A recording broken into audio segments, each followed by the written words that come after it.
거룩한 주일 주 앞에 나와 예배하시는 여러분 모두에게 하나님의 크신 사랑이 함께 하시기를 축원합니다. 신앙생활을 한다는 것은 기도한다는 말과 같은 말입니다. 그래서 기도를 상당히 중요하게 여깁니다. 그 중에서도 누가복음 말씀은 기도에 관한 말씀들이 상당히 많이 나옵니다. 숫자로만 따진다 할지라도 마태복음이 기도라는 단어, 간구라는 단어가 17번 나오고 마가복음이 12번 나옵니다. 요한복음에 기도가 없는 건 아니지만 기도와 간구라는 단어가 안 나옵니다. 공교롭게도요. 그런데 비해서 누가복음은 47번 정도가 나옵니다. 강조하고 있다는 얘기입니다. 여러분이 아시는 것처럼 우리가 예수 그리스도를 오기를 위하여 기도하던 사람들의 이야기로 누가복음은 시작하고 있고요. 마리아 자체도 예수님께 하나님 앞에 아이를 주신 것을 감사하며 기도하고 있고요. 또 재밌는 것은 다른 본문과 연결했을 때 다른 곳에서 성령이 예수님께서 세례 받으실 때 성령이 임하시는 내용들이 등장할 때 다른 복음서에서는 예수님께서 세례 받고 올라오실 때 성령이 임하니라 이렇게 말하고 있다면은 누가복음은 성령이 임하시는 내용을 기도할 때라고 표현하고 있습니다. 뿐만 아니라 중요한 순간순간마다 예수님께서 기도하신 내용들을 기록하고 있습니다. 사역을 시작할 때에도 제자들을 세울 때에도 밤이 맞도록 기도하시고요. 또 예수님께서 십자가의 죽음을 향해 가는 과정 속에서도 기도함으로 시작하는 내용들을 많이 강조하고 있습니다. 그래서 그런지 모르겠습니다만은 누가복음에서 오늘 주님의 기도가 나오는데 이 주님의 기도에 특징이 있는 것을 보게 됩니다. 여러분이 아시는 것처럼 우리가 일반적으로 말하는 주님의 기도는 마태복음 6장의 본문을 가지고 함께 우리가 외우고 있고 그 말씀으로 본문으로 삼습니다. 근데 오늘 말씀 누가복음 우리가 함께 읽은 11장 말씀에서도 주님께서 가르쳐 주신 기도가 나와요. 가만 둘을 비교해 보면 차이점들이 조금 있습니다. 그 차이점들은 뒤에 가서 여러분들에게 말씀을 드리도록 하고요. 다만 여기서 우리가 강조하고 싶은 것은 예수님께서 이 기도를 말씀하실 때 뭘 강조하고 있는가 하는 것을 살펴보게 됩니다. 마태복음 6장에 볼 것 같으면 예수님께서 기도를 가르쳐 주신 동기가 오늘 누가복음 내용과 조금 차이가 있습니다. 마태복음에서는 예수님께서 제자들에게 기도에 관한 교훈을 먼저 말씀을 하세요. 너희들은 기도할 때 바리새파 사람들처럼 우리가 다른 사람들에게 보이려고 기도하지 마 이런 말씀을 하셨고요. 또 너희들은 이방인처럼 길게 기도하면 되는 줄 알고 중언부언 기도하지 마 이렇게 말씀하시다가 그러면 내가 너희들에게 기도를 가르쳐 줄게 하시면서 기도를 가르쳐 주신 형식으로 되어 있습니다. 근데 오늘 함께 읽은 누가복음은 조금 달라요. 누가복음에서는 예수님께서 스스로 먼저 말씀하신 게 아니라 제자들이 얘기를 합니다. 제자들이 얘기하기를 이렇게 말하고 있습니다. 예수님, 세례 요한의 제자들의 기도가 있어요. 근데 우리는 예수님을 따라 다니는데 아직 예수님의 기도를 가르쳐 주지 않으셨어요. 이렇게 말씀을 하는 거죠. 약간 좀 컴플렉스가 있어 보이지 않습니까? 그렇죠? 세례 요한은 기도가 있는데 우리는 기도가 없어요. 그러니까 우리 기도를 좀 가르쳐 주세요. 이런 말로 들릴지 모르겠습니다만은 사실은 이런 뜻이 있다고 합니다. 그 당시에 우리가 일반적으로 볼 때 어떤 사람들의 기도가 있었다는 거죠. 그래서 예를 들면은 바리새파 사람들의 기도가 있었고요. 이방인들의 기도가 있었다면 그거 말고 세례 요한의 기도가 있었다는 거예요.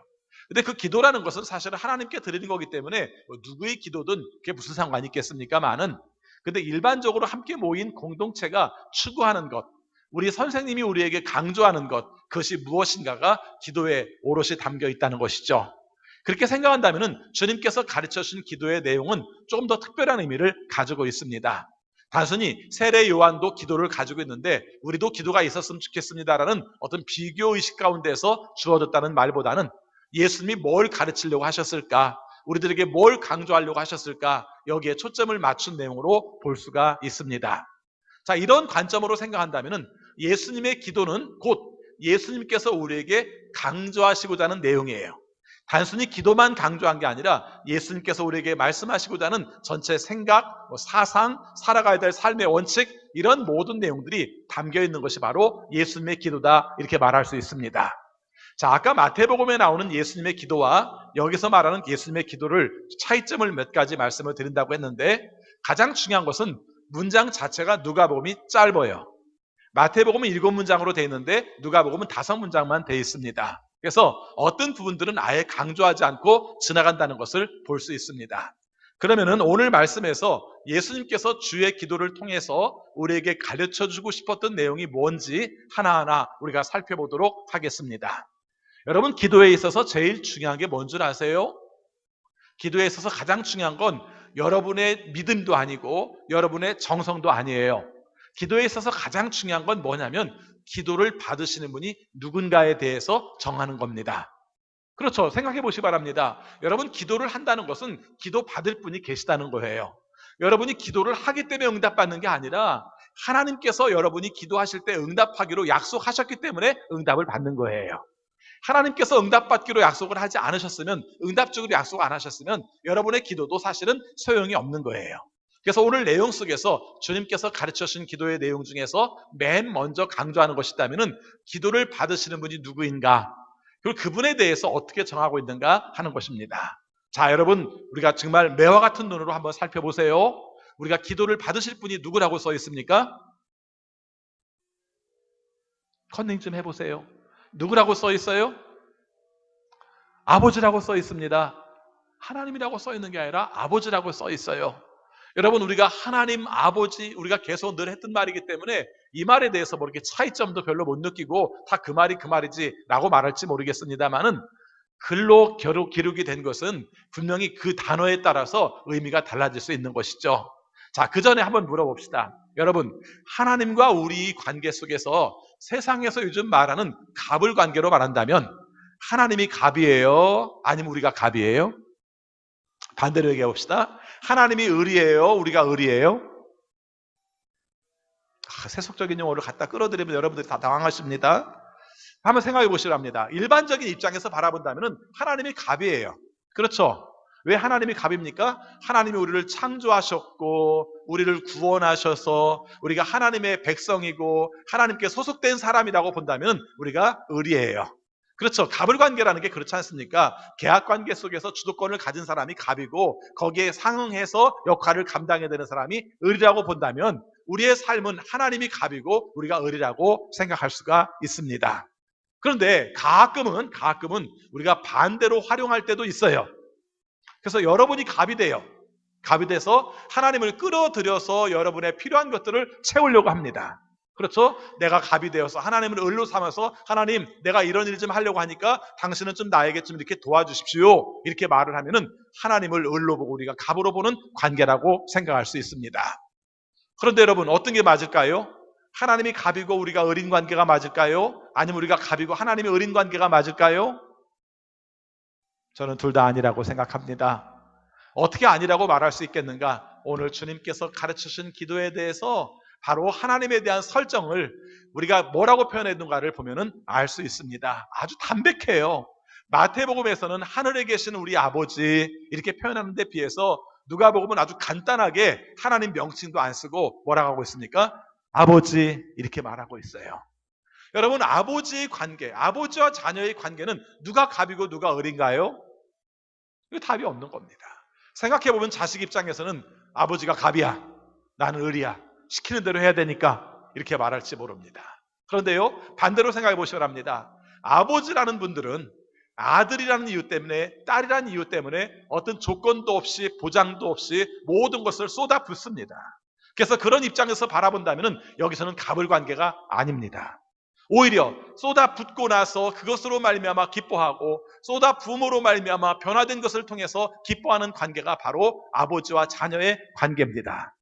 이 설명이 바로 하나님께 우리가 기도를 드릴 때 예수님께서 기도할 때 아버지라고 부른 이유라고 말할 수 있습니다.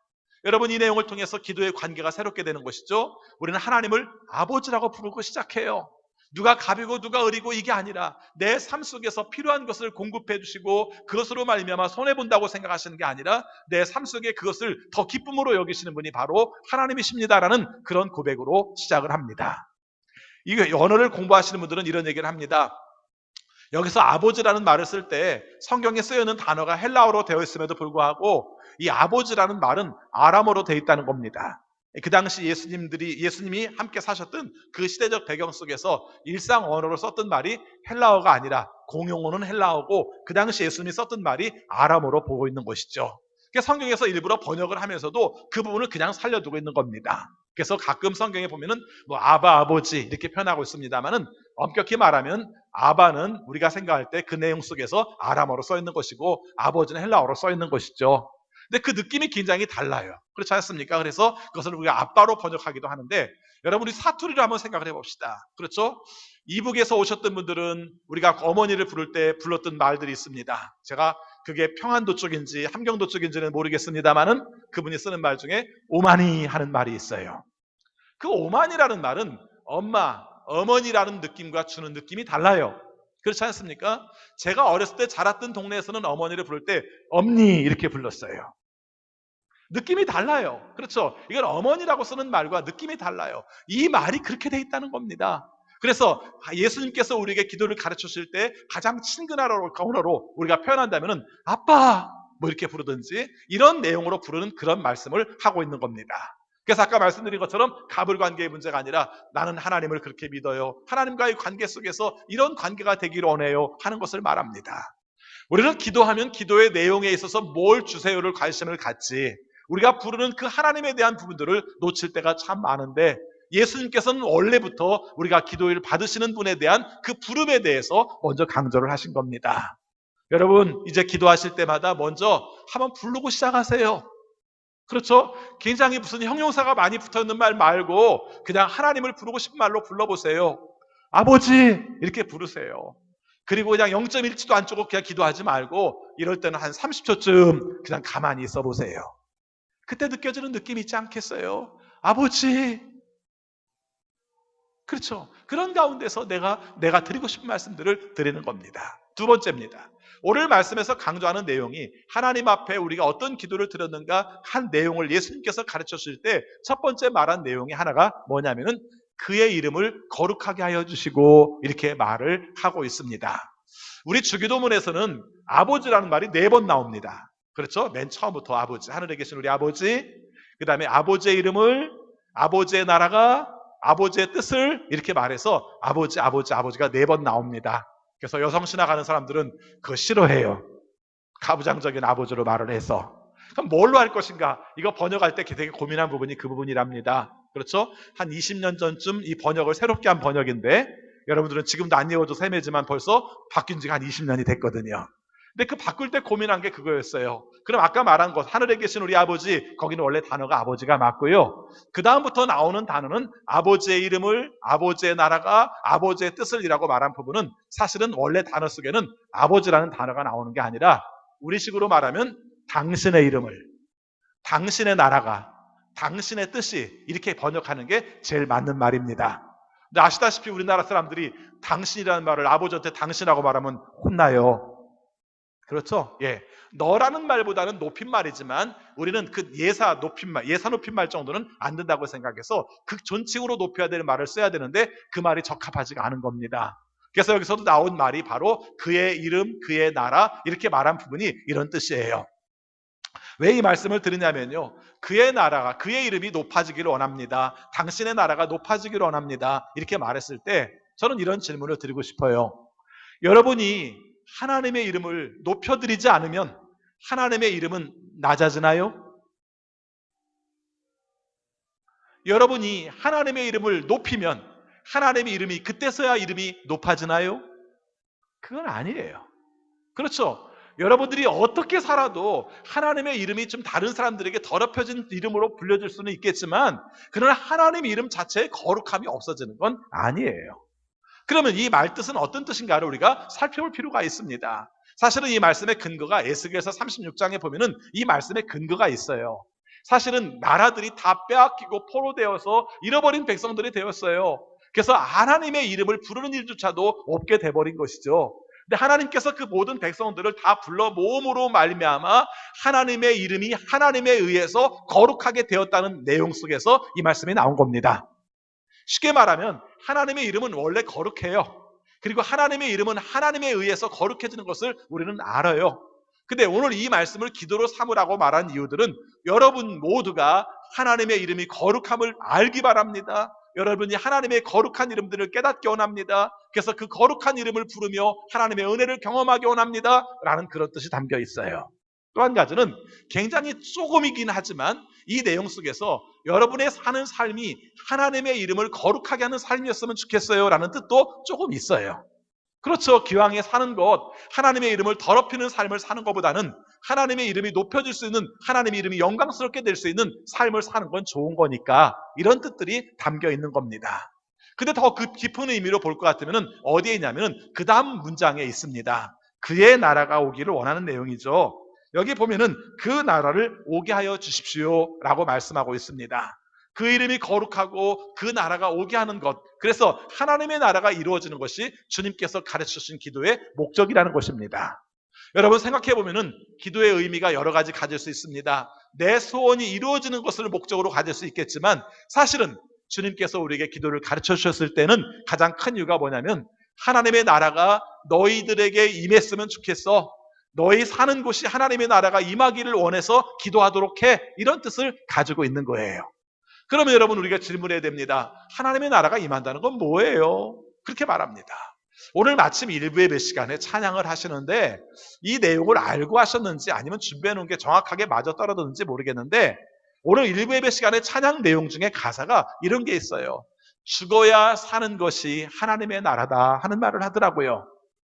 예, 이게 참 좋은 말이었어요. 죽어야 사는 것이 하나님의 나라다. 저는 그 말씀에 굉장히 은혜가 되었어요. 그 노래 가사에. 자, 생각해보면은 죽어야 사는 것이 하나님의 나라다. 맞는 말이에요. 근데 우리가 일반적으로 생각할 때에 내가 내 생명이 끝나고 내 목숨이 끝나서 죽게 되면은 이제 이 땅에서의 고생은 없고 하나님이 통치하는 세상이 와. 그것이 하나님의 나라야. 이렇게 우리가 생각하는 경향이 있어요. 그 말도 틀린 말은 아닙니다만은 사실은 예수님께서 우리에게 말씀하실 때 하나님 나라가 가까웠다, 하나님 나라가 오도록 기도하라 하는 말은 이 뜻보다 훨씬 넓은 의미들을 가지고 있는 겁니다. 조금 전에 말한 것처럼 내가 죽어야 사는 것이 하나님의 나라다 이렇게 말을 했다면 사도 바울의 말을 빌린다면 이런 뜻입니다. 나는 이미 십자가에 못 박혀 죽었고 내가 사는 것은 내가 사는 것이 아니라 그리스도께서 내 안에 사는 인생, 이것이 바로 하나님 나라를 차지하며 사는 인생입니다. 여러분 신앙생활하면서 하나님 나라도 물질적 개념으로 가지고 살면 불행해요. 그렇죠? 여러분 신천지의 교리들이 여러 가지 문제점들이 많습니다만은 그 사람들이 가지고 있는 하나님 나라에 대한 개념 중에 하나가 굉장히 물질적 개념을 가지고 있어요.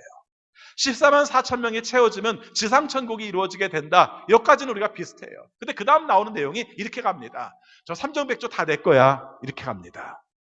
태장성교육에 지나가면서 그럽니다. 저 사람들이 저렇게 열심히 모여다니고 있지만 저거 다 나중에 내 거야. 이렇게 말합니다. 가지고 있는 개념 속에 있는 무엇이 뭐예요? 또 물질이에요. 여러분 우리가 살아가는 삶 가운데서 늘 물질에 의해서 살고 있지만 사실은 하나님 나라 개념마저도 물질로 가지고 있으면 그게 얼마나 불행한지 몰라요. 왜 그래요?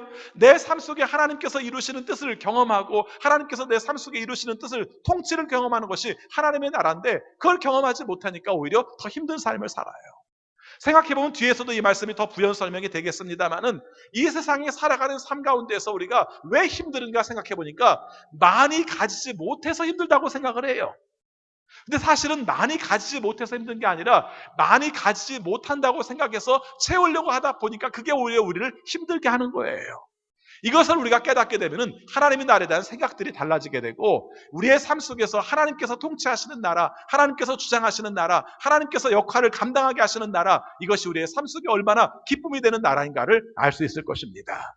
신앙생활하면서 나는 불행해, 신앙생활하면서 나는 뭔가 충족되지 않아 라고 생각하신다면 이 점에서부터 새롭게 시작하세요. 그래서 기도할 때마다 주님의 나라가 이루어지기를 원합니다. 그의 나라가 이루어지기를 원합니다. 이렇게 기도를 하세요. 그리고 그 다음에 강조되는 것이 뭐냐면 주님의 나라가 어떻게 이루어지는가를 한번 살펴보시기 바랍니다. 자, 근데 그 말씀이 바로 그 다음 구절에 나오고 있습니다. 자, 3절 말씀 보겠습니다. 3절 같이 있습니다. 날마다 우리에게 필요한 양식을 내려주십시오. 사람들은 참 묘해서요. 내가 잘 모르고 내가 하고 싶지 않은 내용들이 나올 때는 어려워요 이러고 끝나려고 해요. 그렇죠? 제가 설교에 대해서 이렇게 얘기할 때 여러분들이 표현하는 말 중에 제가 제일 무서운 말이 어려워요 이 말이에요. 이 어렵다는 말이 무슨 말인지 몰라서 어려운 게 아니라 사는 게 어려워요. 이것을 적용하려니까 어려워요. 받아들이려고 생각하면 쉬운데 받아들이지 않으려고 생각하니까 어려워요. 근데 3절 말씀은 좀 쉬워요. 그렇죠? 쉽죠? 왜요? 날마다 우리에게 필요한 양식을 주십시오. 이렇게 말하니까 쉬워요. 근데 오늘 말씀에 또 함정이 하나가 있습니다. 여러분, 우리나라 사람들은 우리라는 말을 너무너무 좋아해가지고 자기 마누라를 부를 때도 우리 마누라래. 그렇죠? 자기 남편을 부를 때도 우리 남편이래. 여러분, 우리 남편이라고 말할 때는 그 남편의 아내가 둘이 있어야 우리 남편이 되는 거예요. 그렇죠? 너무 오랫동안 써가지고 그 말이 너무 익숙해서 우리가 이상하게 생각을 안 하십니다만 그래요. 근데 성경에서는 진짜 우리라는 말을 쓰고 있어요. 그럼 이건 의미가 달라요. 그냥 우리가 우리라고 하는 말과 그리고 성경이 우리라고 하는 말은 의미가 다른 거예요. 그렇죠? 나의 필요한 양식이라고 말하지 않고 우리의 필요한 양식을 달라고 말씀을 하고 있다는 겁니다. 이게 왜 함정인 줄 아세요? 이게 우리의 삶 가운데 얼마나 중요한 줄 아세요? 이게 왜 하나님의 나라와 관련되는지 아세요? 여러분, 우리가 하나님 앞에 필요한 양식을 달라가는 건 중요한 거예요. 간구하시기 바랍니다. 그런데 오늘 말씀 속에 하나님의 나라의 중요한 원리가 담겨 있어요. 그게 뭡니까? 나만 일용할 양식을 주시는 게 아니라 다른 사람도 일용할 양식이 있기를 원하는 거예요. 내가 이러한 양식이 필요할 때 다른 사람도 일용할 양식이 있기를 필요로 하는 거예요. 그렇죠? 여러분, 나라에서 움직여 나가는 과정들을 말할 때마다 우리가 늘 편이 갈라져서 이야기를 해요. 그렇죠? 제가 여러분들에게 좀 갈등을 줄지는 모르겠지만 그래도 이 말씀을 이해하기 위해서 제가 설명을 좀 드릴게요. 얼마 전에 대통령이 내년 최저임금을 시급 10,000원으로 하려고 했는데 하지 못해서 죄송하다. 여러 가지 의견들을 같이 모으다 보니까 못하고 말았다. 그래서 사과한다 하는 말을 했어요. 자, 이 말 한마디의 내용에 따라서 받아들인 사람의 입장은 크게 달라집니다. 그렇죠? 내가 편의점에서 알바하는 사람이에요. 그럴 때는 어떻게 생각합니까? 10,000원이 됐으면 좋았을 텐데. 그러겠죠? 분명히 그럴 겁니다. 내가 편의점을 하는 사람이에요. 그나마 다행이다. 작년에 많이 올라서 내가 되게 힘들었는데 나는 이제 조금 덜 올랐으니까 나는 좀 괜찮겠다. 이렇게 생각하는 게 평범한 일상의 삶이에요. 이게 우리가 생각하는 원리예요. 근데 여기서 우리가 우리라는 말을 했을 때 입장이 바꿔지는 겁니다. 어떻게 바꿔지는 거예요? 저 사람이 그래도 최저시급으로 10,000원은 받아야 사는데 내가 그걸 생각하지 못했었구나. 내 삶이 어렵다 보니까 그 부분을 생각하지 못했었는데 이렇게 생각하는 겁니다. 반대로 생각합니다. 내가 10,000원을 받으면 나는 좋겠지만 편의점 점주는 그것 때문에 생활이 어려워져서 나보다 더 적은 월급을 가져갈 수도 있겠네. 이렇게 생각하는 게 하나님의 나라예요. 이게 어렵죠?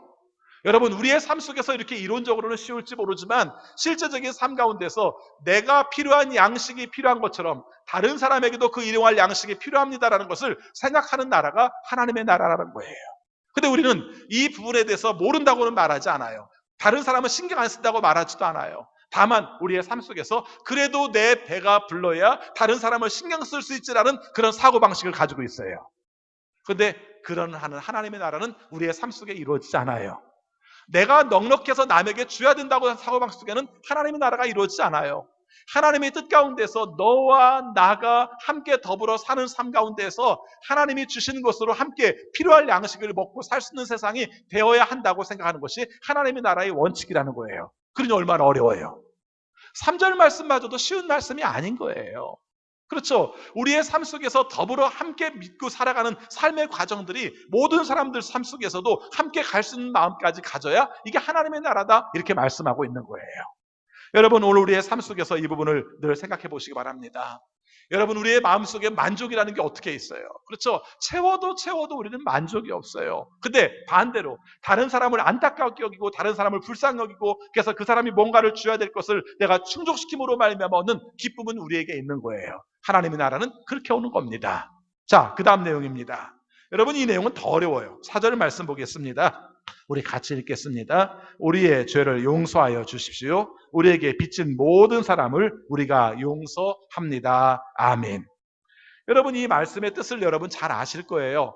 여러분, 성경에서 그 주기도문에서 나온 내용에서 보면은 우리가 우리에게 죄 지은 사람을 용서하여 준 것처럼 우리가 우리의 죄를 용서하여 주십시오. 이렇게 말하는 내용이죠. 그러니까 우리가 다른 사람을 죄를 용서했으니까 하나님 우리 죄도 용서해 주세요. 이렇게 말을 해요.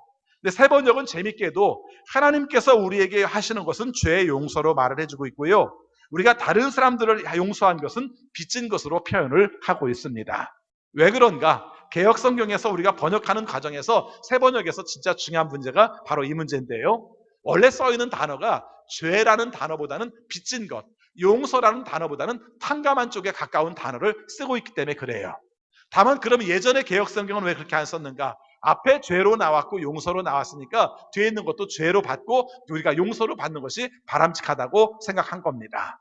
근데 이렇게 말하면 우리의 삶 속에서 해석의 의미가 굉장히 넓어져요. 한마디로 말하면 하나님, 제가 빚진 사람이 있어요. 그 빚진 사람을 제가 탕감했어요. 그렇게 하나님께서도 우리의 삶 가운데 제가 빚진 삶을 하나님께서 탕감해 주세요. 이렇게 말하는 거예요. 하나님, 저 사람이 나한테 정말 몹쓸 짓을 했습니다. 근데 하나님, 제가 저 사람을 용서했습니다. 그것이 하나님께서도 저를 살피셔서 저의 잘못을 용서해 주십시오 라고 말하는 겁니다. 근데 이게 왜 하나님의 나라입니까? 근데 사실은 하나님의 나라의 원칙이 이거예요. 여러분, 우리가 여러 가지 하나님의 나라를 우리의 소유적 개념으로 생각할지 모르겠지만 하나님께서 우리에게 주시고자 하는 건 그거예요. 우리의 삶 속에 진정으로 기쁨이 어떻게 있을까 한번 생각해봐라. 다른 사람들의 죄를 정죄하고 다른 사람의 죄에 대해서 복수를 함으로 말미암아 너의 마음속에 기쁨이 있겠느냐? 없다는 겁니다. 그런데 다른 사람이 잘못했습니다. 그것 때문에 속상했습니다. 복수하고 싶은 마음도 있었습니다. 근데 어느 순간 생각하니까 그 사람이 불쌍하게 여겨져요. 그래서 그 사람을 내가 용서하기로 하였습니다. 용서하고 났더니 최소한 내 마음속에 미워하는 마음이 없어요. 내 마음속에 분노한 마음이 사라졌어요. 그러고 나 생각하니까 이것이 우리가 하나님께서 주신 천국이라는 것을 경험하게 돼요. 너무 간단하게 이론적으로 설명할지 모르겠습니다만은 사실 우리 살면서 내 욕망을 채우려고 다른 사람의 관계 속에서 경쟁하다가 지옥 같은 인생 살고 있지 않습니까? 이 지옥 같은 인생을 지워버릴 수 있는 가장 큰 이유가 뭐겠는가? 용서하고 탕감할 때만 가능하다는 것입니다. 여러분, 예를 들어 생각해 봅시다. 사람과의 관계 속에서 어떤 사람에게 돈을 빌렸습니다. 돈 빌린 금액이 이게 많지가 않아. 그렇죠? 이렇게 100만 원이라든가 50만 원이라든가 이러면 내가 꼭 갚아야겠다는 생각을 하는데 사실은 그게 아니라 어디 내가 집에를 가야 되는데 차비가 없어. 그러니까 난 10,000원만 빌려줘. 이렇게 얘기를 한 거예요. 택시 타고 가게 10,000원만 빌려줘. 이렇게 얘기를 한 겁니다. 10,000원도 빚은 빚이잖아요. 그렇죠? 그래서 이 사람이 빚을 갚았으면 좋겠는데 안 갚아. 그렇죠? 볼 때마다 마음이 불편해. 그렇다고 이게 100만 원도 아니고 50만 원도 아닌데 너 왜 10,000원 안 갚아? 말하기도 찜찜해. 이런 부분들이 있으시죠? 자, 이랬을 때 내 삶 가운데서는 그 사람을 바라볼 때마다 늘 찜찜해요. 저 인간이 말이야 10,000원 빌려가더니 갚지를 않네. 3개월이 지났는데 아직도 안 갚어? 이렇게 말합니다. 근데 옆에서 듣는 저는 이렇게 해석합니다. 3개월이 지났으면 잃어버린 거야. 맞죠? 3개월이 지났으면 안 갚겠다는 거죠. 잃어버린 거죠. 안 갚겠다는 의도는 없을지 모르지만 일단 잃어버린 건 맞습니다. 자, 이런 해석을 내 마음속에 할 수 있다면 그 다음에 행동으로 옮겨야 될 건 뭐겠는가 하는 겁니다. 그렇죠? 폼나게 이렇게 말하시기 바랍니다. 너 지난번 3개월 전에 나한테 택시를 빌려갔지? 근데 내가 탕감해 줄게. 그렇게 말하세요. 말하세요. 내가 생각해보니까 많지도 않은 돈 가지고 내가 너한테 그걸 받아야 한다고 생각을 했더라고. 너가 우리 집에 온다면 내가 너를 택시 태워 안 보내겠니? 이렇게 말을 했어요. 자, 그 말함 가운데에서 어떤 변화가 나타납니까? 3개월 동안 찜찜했던 마음이 사라져요. 그렇죠? 3개월 동안 찜찜한 마음을 10,000원 가지고 해결할 수 있겠어요? 없잖아요. 근데 내가 그것을 안 받기로 작정을 하고 그것을 다 탕감함으로 말미암아 내 마음속에 평화가 찾아오는 거예요. 여러분, 너무 작은 예라고 생각할지 모르겠습니다만 하나님 나라는 그렇게 이루어져요. 여러분들이 뭔가 채우고 또 뭔가 얻고 뭔가 쟁취함으로 말미암아 하나님 나라 절대 안 이루어집니다. 우리가 가지고 있는 사고방식에 그것 가지고 있었기 때문에 신앙적인 삶 가운데서도 힘들었던 겁니다. 그런데 상대방에 대해서 용서하고 싶은 마음을 갖고 상대방에 대해서 불편한 마음들을 지우는 마음을 가졌을 때 그것이 우리의 삶 가운데서 그것이 하나님 앞에서 온전한 하나님의 나라를 경험하는 겁니다. 이게 그런 뜻이에요. 근데 알고 보면 오늘 말씀에서 보면은 하나님, 제가 저 사람의 작은 죄를 용서했으니까 내가 잘못한 큰 죄를 하나님 용서해 주십시오. 이렇게 말하는 것처럼 보입니다만은 사실 거슬러 올라가면 하나님이 먼저 용서했잖아요. 그렇죠? 하나님이 우리를 먼저 용서했잖아요. 하나님께서 우리가 지은 죄에 대해서 모든 것을 다 따진다면 갚을 수 없다는 걸 아시고 하나님께서 에라, 네가 어차피 못 갚을 거 내가 다 탕감해 주마. 내가 너를 죄 없다고 말할 테니까 이제부터 온전한 삶으로 살아. 이렇게 시작한 게 다 우리 아닙니까? 우리 함께 모인 가운데서 고상하게 저 사람은 뭐 정말 죄가 많은 것 같아. 이런 말 하지 마세요.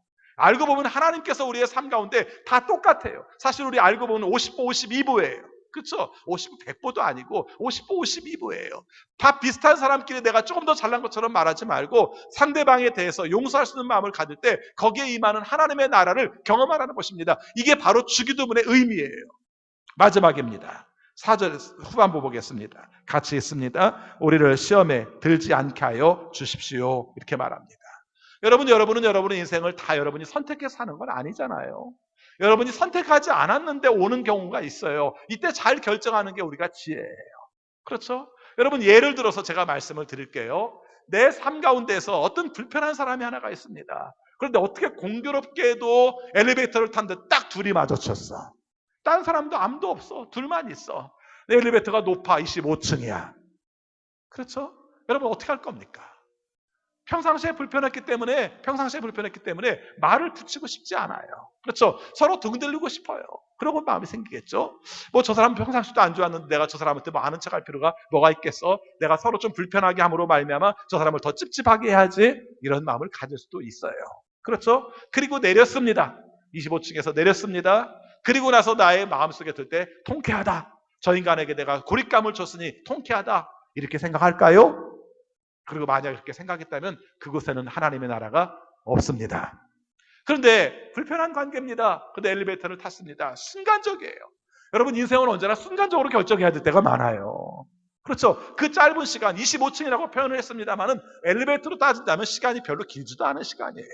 그렇죠? 근데 그 순간 내가 생각합니다. 아, 참 불편하다. 저 사람하고 나 어떻게 하필 이렇게 마주쳤을까? 아, 불편하다. 근데 어색함에도 불구하고 서로 어색함을 극복하기 위해서 내가 어쩔 수 없이 먼저 인사합니다. 잘 지내요? 이렇게 말합니다. 그렇죠? 말이 곱지는 않지만 그래도 말을 걸었어요. 잘 지내요. 그러니까 상대방도 어색하니까 인사를 합니다. 뭐라고 그래? 예, 잘 지내요. 잘 지내세요? 이렇게 말했겠죠. 그렇죠? 그리고 뭐 긴 말이 오갈 틈도 별로 없이 그런 가운데 내렸습니다. 그리고 나 생각하니까 어떤 생각이 들어요? 아유, 그래도 그 말에도 하기를 잘했지. 서로 이렇게 불편한 감정을 들고 있었다면 그 시간이 엄청 길게도 느껴졌을 것이고 내가 참 불편했을 텐데. 그리고 조금 더 할 수 있다면은 그것이 뭐 이렇게 서로 얘기를 하다가 그것이 이유가 되어서, 그것이 원인이 되어서 서로 불편했던 이야기들을 하면서 우리 다음부터 이러지 말자. 좀 편하게 지내자. 우리가 함께 모이는 자리에서 편할 수 있는 공간이 됐으면 좋겠다. 이럴 수 있다면 얼마나 좋겠습니까? 저는 이 말씀을 이렇게 해석할 겁니다. 아시겠어요? 하나님께서 우리의 삶 가운데서 시험에 빠지지 않게 하라. 하나님, 우리를 시험에 들게 하여 주지 마십시오. 들지 않게 하여 주십시오. 라고 말한 내용을 그렇게 해석하고 싶어요.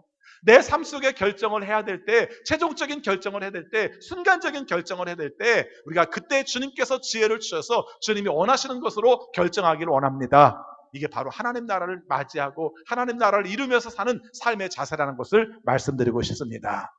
여러분, 지옥 같은 인생 살지 마세요. 지금 살아가는 삶 가운데 하나님 나라를 누리며 살아야죠. 내가 지금은 지옥 같은 인생을 살지만 죽은 다음엔 난 하나님의 나라를 유지할 거야, 이런 말 하지 마세요. 왜 지금은 하나님 나라를 못 누립니까? 그렇죠. 알고 보면 굉장히 많은 고난과 환난과 핍박도 있지만 사실은 내가 용서하지 않음으로 말미암아 겪고 있는 지옥이 얼마나 많은데요. 이걸 여러분이 떨쳐야죠. 이걸 여러분이 하나님께 기도해야죠. 그래서 하나님께 기도함 가운데서 이 문제를 극복하여서 일상적인 삶 가운데 하나님 나라를 경험해야죠. 주님이 오신 이유는, 주님의 기도의 최종적인 목표는 너희들에게 하나님의 나라가 임했으면 좋겠어. 너희들의 삶은 하나님 나라가 오시기를 기도해. 그래서 너희들이 사는 삶이 하나님 나라를 누리면서 살았으면 좋겠어. 이게 바로 주님께서 기도를 가르쳐 주신 내용의 목적인 것입니다. 이 말씀을 여러분의 삶 속에 적용함으로 말미암아 매일매일의 삶 가운데서 불편하고 어렵고 고통스러운 삶들을 떨쳐버리고 주님과 함께 하심으로 주님의 마음으로 하나님의 나라를 경험하는 우리 모두가 되시기를 축원합니다. 기도하겠습니다.